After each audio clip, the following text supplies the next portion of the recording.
The wind screams across the Missouri River Valley. It is January, and the temperature has fallen to 30 degrees below zero. On the open prairie, there is no shelter. No trees break the wind. No hills deflect it. The air moves in a straight line from the Arctic to the Gulf of Mexico, and anything caught in its path either bends or dies. But beneath a low mound of frozen earth, a fire burns.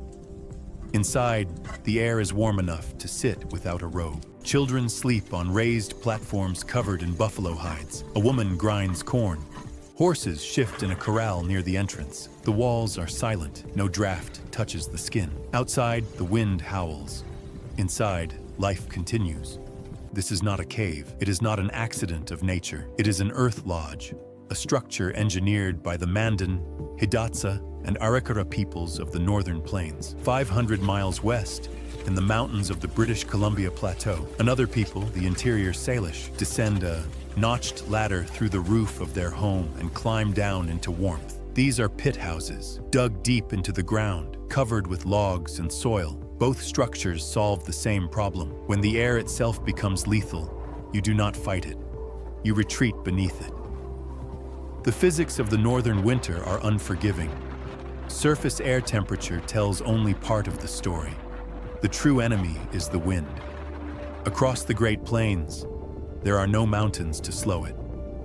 The land is flat for 1,000 miles, and the jet stream funnels Arctic air southward at speeds that turn cold into something surgical. At -30 Celsius, exposed skin freezes in less than a minute. At -40, metal becomes brittle. Breath crystallizes before it leaves the mouth. For a nomadic people, the solution is mobility. The teepee can be dismantled, moved, and reassembled in a matter of hours. But for sedentary agricultural societies, such as those who plant corn, squash, and beans in river valleys, mobility is not an option. They must stay where the food grows. And food grows in the soil. So they went into the soil. The earth has a secret. While the air above it swings wildly between summer heat and winter cold, a range of 80 degrees Celsius, the ground beneath the frost line does not move. Dig down 1 meter, and the temperature holds steady.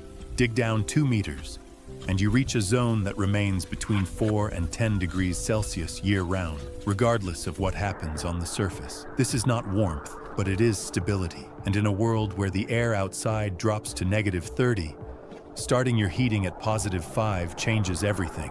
The thermal load, the amount of energy required to make a space livable, shrinks by more than half. You are not trying to raise the temperature 70 degrees. You are raising it 15.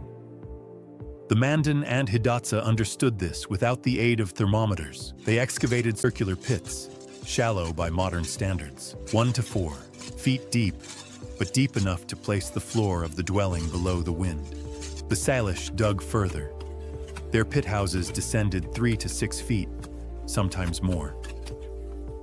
At Keatley Creek in British Columbia, archaeologists uncovered depressions 20 meters wide, the remnants of structures that housed extended families for generations. Depth alone does not create a home. The frame must support the weight of the earth without collapsing. The Mandan solution was a skeleton of wood. 4 massive cottonwood posts, each as thick as a man's torso, were set in a square at the center of the lodge. These posts supported horizontal beams that formed a cube, the structural heart of the building. Radiating outward from this core were rafters, resting on a secondary ring of shorter posts near the outer wall. There were no nails, no metal fasteners. The tops of the vertical posts were forked to cradle the horizontal beams. When the roof was loaded with earth, tons of it, the weight pressed down on the joints, locking them together. The structure relied on gravity. The heavier it became, the more stable it grew. It could flex slightly when the frozen ground heaved or when tornado winds battered the surface, but it would not snap. Above the frame came the layers. This is where the genius of the design reveals itself. If you place wet soil directly onto wood, the wood rots. Moisture accelerates decay, and within 2 or 3 years, the lodge collapses. The builders knew this, so they built in separation. First, a lattice of willow branches was woven across the rafters. This distributed the weight of the earth so it would not fall through the gaps. It also allowed air to circulate beneath the soil, keeping the structural timbers dry. On top of the willow came a thick layer of dried prairie grass. Grass does not conduct heat. It traps air in its stems and blades, and trapped air is one of the best insulators in nature. This layer functioned like the fiberglass batting in a modern wall, light, cheap, and effective. Finally, the earth. Sod was cut in heavy blocks and layered over the grass, 1 to 2 feet thick. This was not insulation, it was thermal mass. During the day, the fire in the center of the lodge heated the air, which then radiated into the soil. The soil absorbed it. At night, when the fire burned low, the soil released the stored heat back into the room. The temperature inside the lodge did not swing wildly from day to night. It smoothed out. The earth breathed warmth. In summer, the sod became a living roof. Grass grew on top of it. Roots knit the soil together, preventing erosion. Rain was shed rather than absorbed. In winter, snow piled on the roof, adding another layer of insulation. The lodge became a hill, indistinguishable from the landscape. But a sealed room with a fire is a death trap. Smoke must escape. Fresh air must enter. And the exchange must happen without letting the cold pour in. The Plains tribes solved this with an extended entrance tunnel. The tunnel was low and narrow, sometimes covered with hides or a secondary structure. When a person entered, they crouched and moved through a passage that separated the wind from the interior. Cold air is heavy. It sank to the tunnel floor and stayed there. It did not rush into the main room. Inside, the fire burned at the center of the lodge. Hot air rose from the flames and gathered at the peak of the domed roof, where a circular smoke hole vented to the sky. This rising column of heat created suction, a low-pressure zone at floor level. The low pressure pulled fresh air from the entrance tunnel into the lodge. A deflector wall, placed between the tunnel and the fire, forced the incoming air to split and travel around the perimeter of the room. As it moved, it absorbed radiant heat from the earth's walls, and by the time it reached the fire, it was no longer freezing. It fed the flames without chilling the occupants. This is convection. The fire does not just heat the air, it pumps it. The lodge breathes.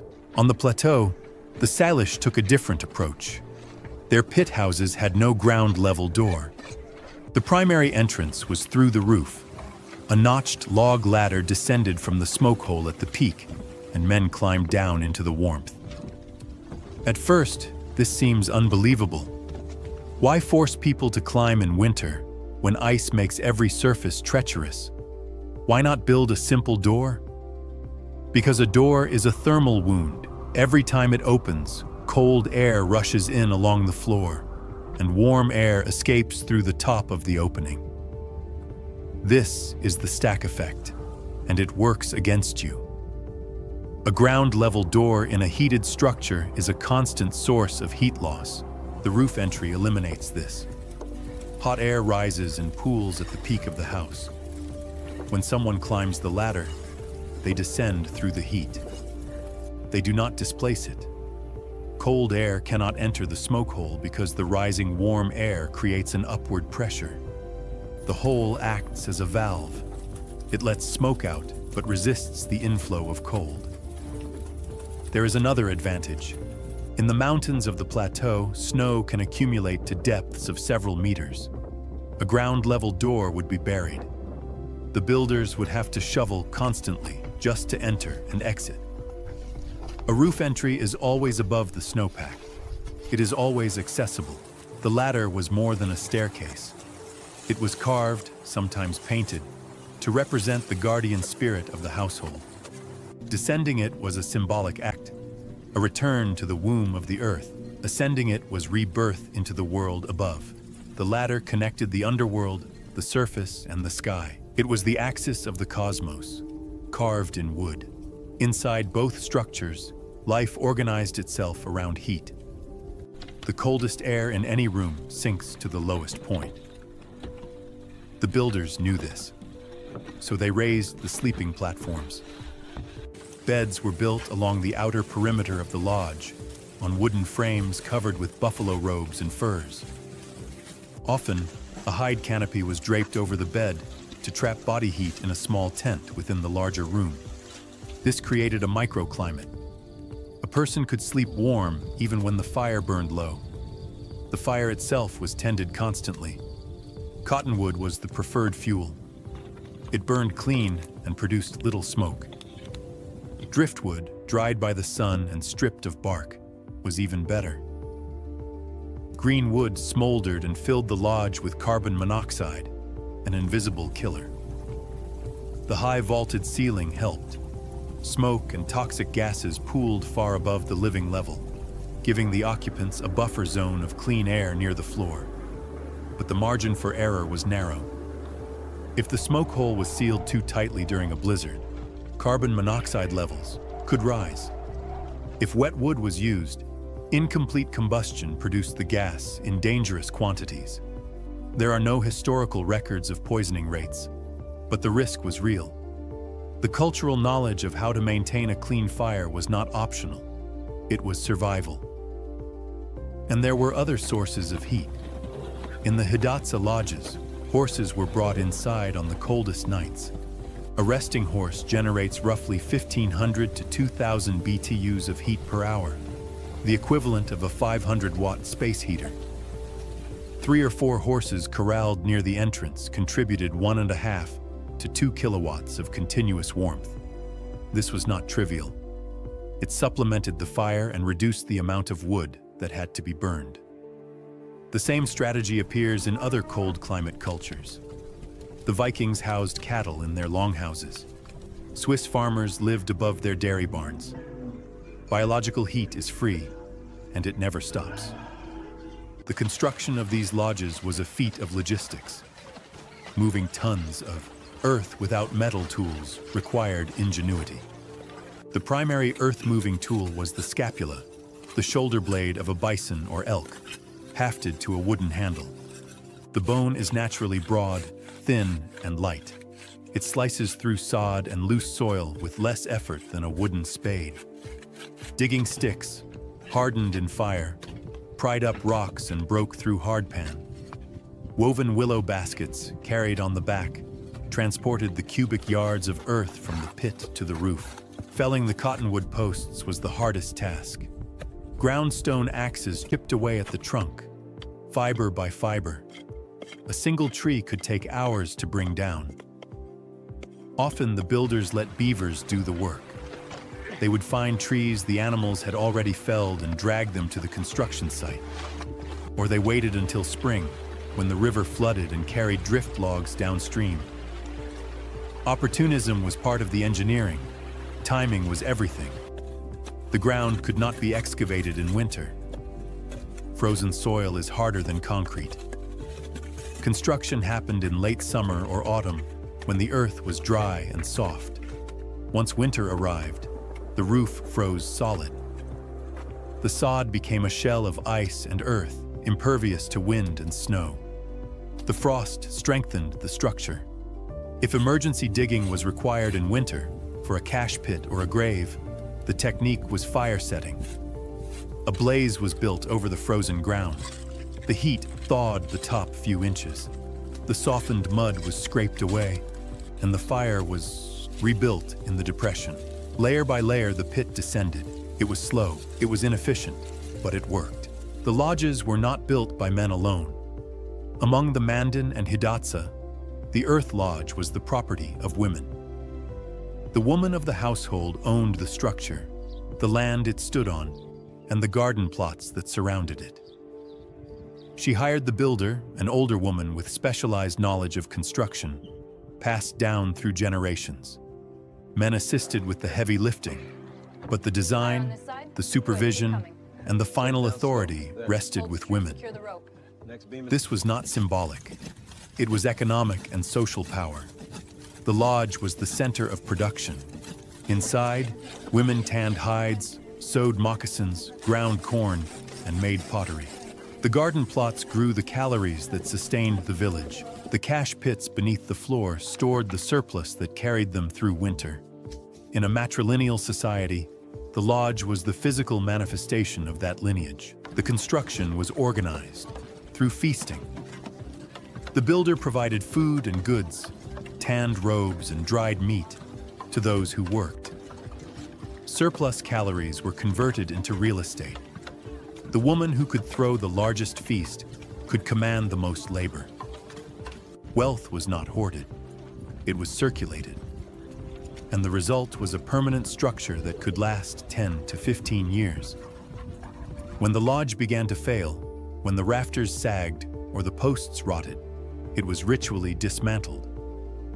The 4 central posts, believed to house spirits, were honored before removal. The materials were often reused. The cycle began again. These structures were not unique to North America. The physics of cold are universal, and the human response to cold converges. In Siberia, the Zemlyanka, a semi-subterranean dugout with a log roof and sod covering, used the same principles. The Jomon people of ancient Japan built pit houses with stone-paved floors. Stone has a higher heat capacity than earth. It absorbed more warmth from the central hearth and released it longer into the night. The Norse of Scandinavia built turf longhouses with walls 2 meters thick. They housed cattle at one end and humans at the other. The heat from the animals drifted toward the living quarters, providing passive warmth.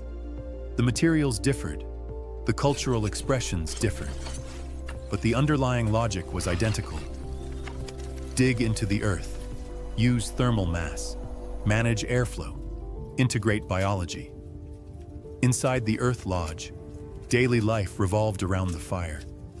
The smoke hole at the peak also functioned as a solar calendar. The angle of sunlight entering the lodge changed with the seasons, marking the equinoxes and solstices. This was not decoration. It was a clock that governed planting, harvesting, and ceremonial life. Food storage was critical. Beneath the floor of the lodge, or just outside, bell-shaped cache pits held the winter supply. These pits were narrow at the top and wide at the bottom, lined with grass and hide to keep out moisture. They contained dried corn, beans, squash, and pemmican, meat pounded with fat and berries. The openings were concealed under flooring or earth to hide them from raiders and rodents. The stable temperature of the ground acted as a refrigerator, preserving the food for months. The lodge's roof served as a plaza. In good weather, families climbed onto the flat top to socialize, watch the village, and observe ceremonies. The village became a terraced amphitheater, with rooftops as the seating. But the lodges were more than homes. They were cosmological maps. The floor represented the earth, flat and circular. The domed roof represented the sky. The smoke hole was the eye of the lodge, looking up to the great mystery. The 4 central posts were the pillars holding up the heavens. They represented the 4 cardinal directions and were associated with specific stars, the morning star and the evening star. When the lodge was built, songs were sung to ensure its stability. The structure was alive. It had a spirit, and that spirit required respect. This is not superstition.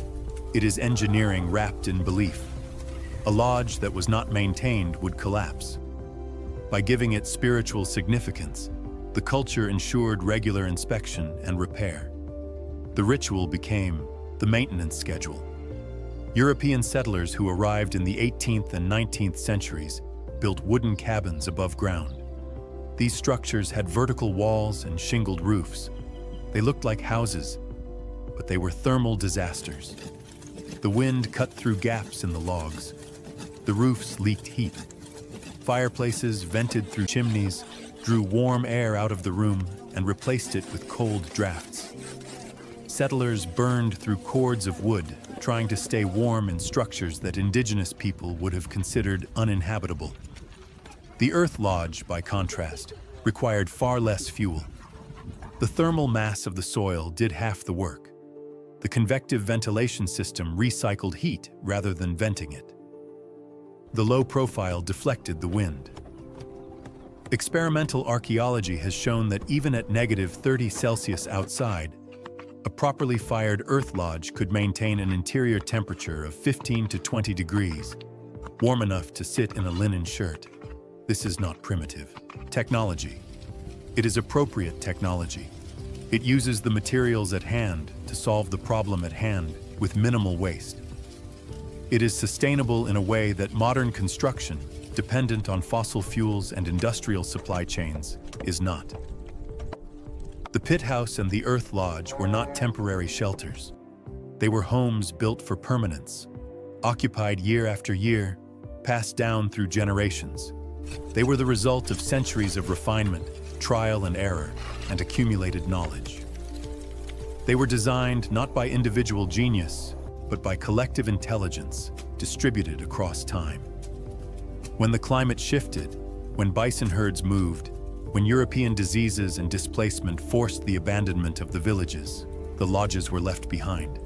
The roofs collapsed, the posts rotted, the depressions filled with soil, but they left scars in the earth.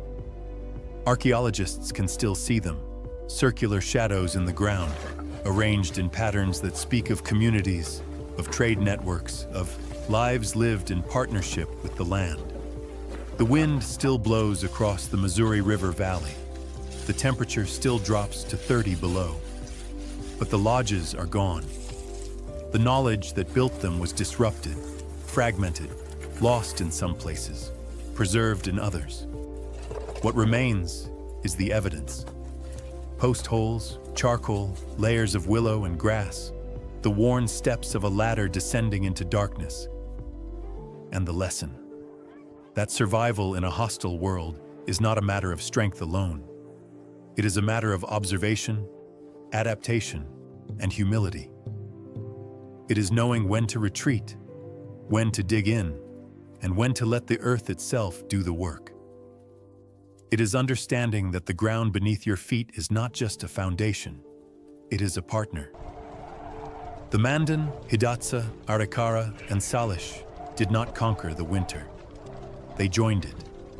They built homes that breathed with the land, that drew warmth from the soil and light from the fire, that sheltered families and horses and the accumulated wealth of harvests. They turned the earth into a womb and the wind into an irrelevance. And when the fire burned low, when the snow piled high, when the air outside became a blade, they descended into warmth and waited. Not in fear, not in desperation, but in the certainty that they had built well, that the structure would hold, and that spring would come.